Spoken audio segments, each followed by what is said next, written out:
Wine Buff Mollie Battenhouse, and I'm going to be telling you about 100 of our favorite Bordeaux under $55. It's a great way to get to know Bordeaux, with great values and great wines.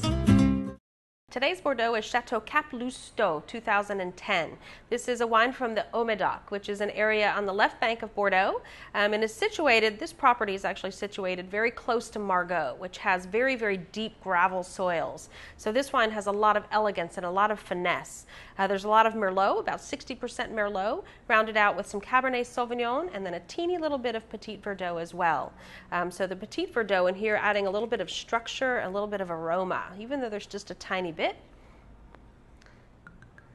Adds a nice dark color, as you can see here in the glass. It's very, very pretty. Love looking at the color of Bordeaux.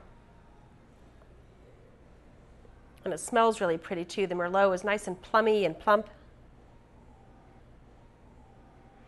And you get a little cedar, and you can really smell the gravel. So you smell those deep gravel soils of Margaux.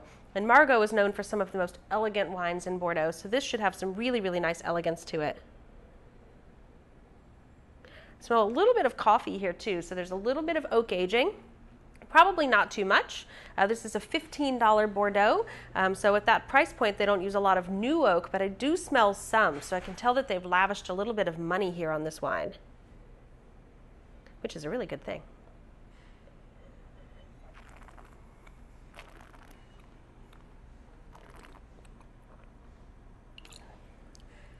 This wine is really velvety and soft in the mouth too.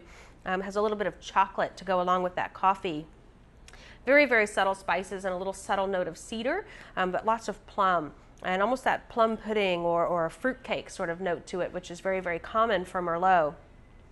I don't really get a lot of the Petit Verdot because there's only a tiny little bit here, but I do get some nice structure, some nice tannins coming from the Cabernet Sauvignon as well as the Petit Verdot.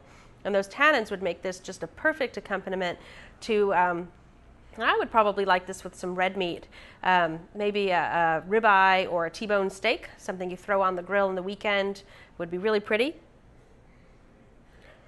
This would really elevate that nice simple meal, especially if you're serving it along with some crispy, crispy French fries with a little bit of aioli.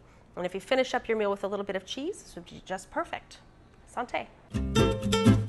Visit Bordeaux.com to learn more about today's Bordeaux selections.